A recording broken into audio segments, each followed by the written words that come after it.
What's up guys? So today I wanted to show you how I painted a realistic rose in acrylics. I painted it on a 24 by 30 inch canvas, which is a pretty normal sized canvas, but in this case, this entire painting consists of this one image that's enlarged so much that you can get a more detailed perspective on it. This way I could take realism to a level that you don't normally see when you look at regular objects. When you paint something small, you limit yourself to how much detail you could add to it.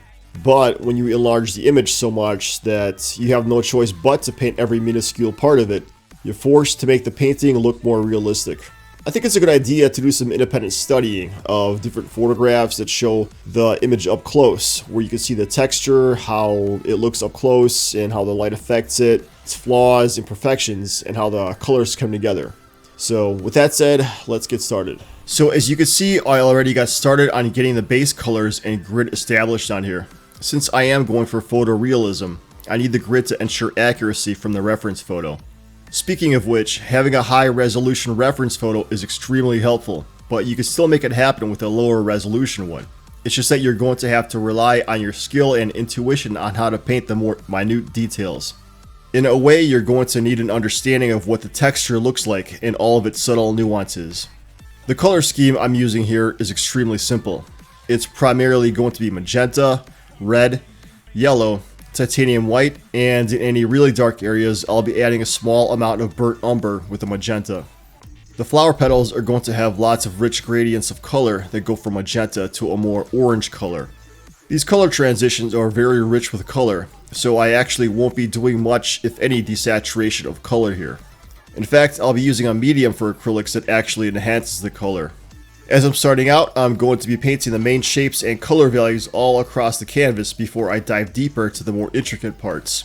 This rose has lots of curves and shapes that spiral together, and so blocking in these parts is extremely helpful. As I'm painting this, I realize how different this is from all my other paintings, because I've been doing landscapes and portraits most of the time, and I've had to worry about things like perspective, the layout of various objects and buildings, and the way colors interacted with each other. However, here, with this painting, I feel like all the pressure is taken off so that I can focus only on this one thing, which is an enlarged painting of one single object. Even if that's the case, that still doesn't take away from the challenges. What I found extremely time-consuming is painting the color transitions. I had to be diligent with creating the proper combinations on the palette so the right color would fit on the canvas. One mistake I made early on was that I didn't use any underpainting. I realized that later on because I did an experiment where I used some brown underpainting in some areas. As I started painting over the underpainting, I noticed how much easier it was for the magenta colors to look more full and more robust. Okay, so let's see what we have so far. At this point, you could obviously tell what I'm painting. Just the basic layout of the shapes and colors, but now let's dive even deeper and really start to elaborate on each one of these rose petals. Let me give you a crash course on how I blended the color transitions here in these individual rose petals. Let's work on this one here. You can see I already have the dark part and the light part that comes out, but let me show you the types of color mixtures I use as the rose petal comes out. In the darker areas, I'm using a mix of red, yellow, and magenta. So as the rose petals come out, I'm creating these rich color transitions where I slowly add more magenta and use less and less of the red and yellow paint. I'm also adding a very small amount of white paint into the mixture, so be very careful with your color combinations here because the margin of error is pretty small. Notice how I'm making these lines of color adjacent to each other, and once I paint one, I blend it together with the previous one. I highly recommend you use a more coarse bristle brush for this because it's more aggressive when it comes to blending the paint together. This is actually counterintuitive and goes against the common principle of using a softer brush for blending, but we are working here with acrylics where the paint dries much faster, and so you're going to need something stronger to be able to push around the paint on the canvas. Acrylics are notorious for being unforgiving when it comes to blending overall, and so I had to use lots of mixing and dry brushing in order for me to create good transitions between color and value. So here I'm adding wrinkles here closer to the edge of this part. Some of these rose petals are more round, and so as I paint these wrinkles, I make them curved so that they indicate this. Once I get the basic layout for those, I then feather them into the canvas so that they blend in better. This helps create a smoother transition.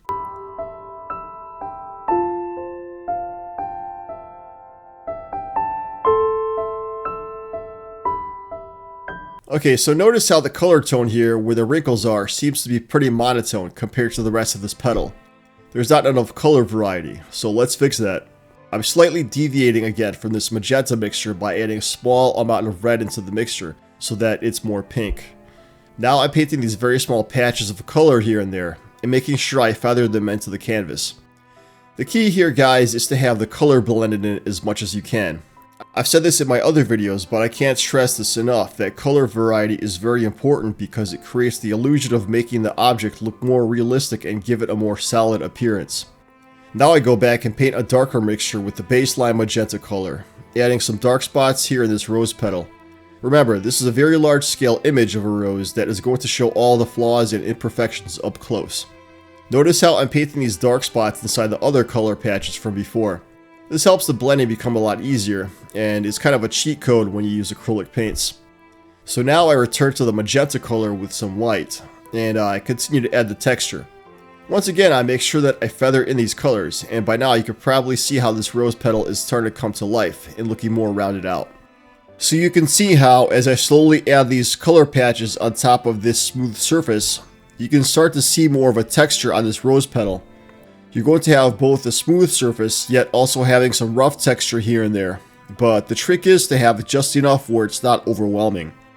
In the darker parts, make sure that the color patches are in proportion to each other, so that you're going to have only a slightly lighter color to indicate that texture. Otherwise, it will be too strong of a contrast, and will make the texture look too rough.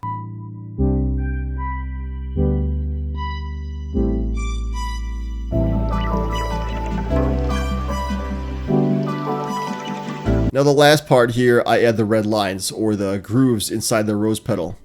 I get the thinnest brush I have here, and I add some magenta paint and create very thin lines here that help reinforce the round shapes of this petal. Also, in the light areas, I would add a very small amount of white paint with the magenta because I don't want to make those red lines overwhelming in this area, so that they go along with the color gradients here. Alright, let's move on to something else. I want to show you real quick how I painted these water droplets. Not all water droplets are going to look alike, but the things they have in common are that they have different types of color value transitions. First, I paint the outline so it's easier for me to lay out the colors later on.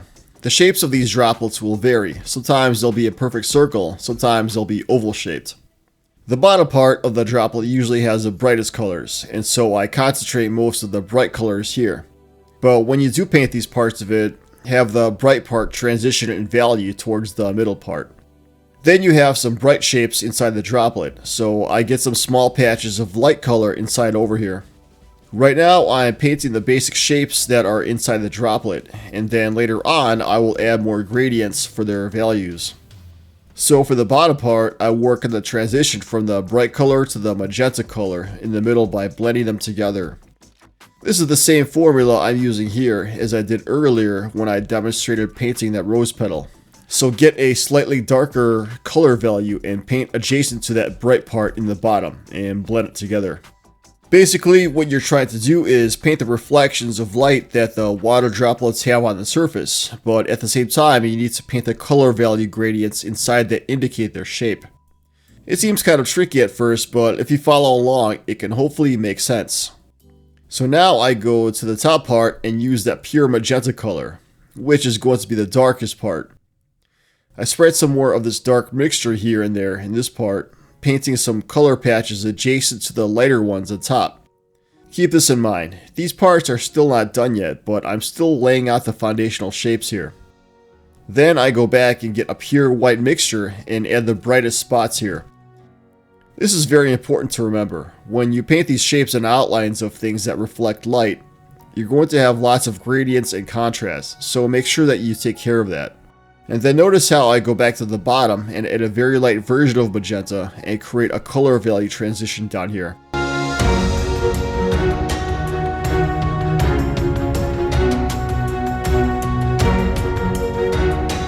You're going to have this combination here, where there's both contrast with darks and lights, but also we'll have these color transitions as well in other areas. So now you can start to see this water droplet taking form. And again, not all water droplets are going to look the exact same way, but they will follow the same principles. You're going to have a combination of both contrast and also smooth transitions of color, so just try your best to balance out these elements. Also, try to get a variety of color here. Add in a small amount of red in some places just to prevent the image from looking too monotone. As I continue painting this droplet, I keep elaborating on these various color patches. Some of them I surround with a very small color gradient, but others I leave alone. All of these color patches are reflections of light, and so some will be less bright than others.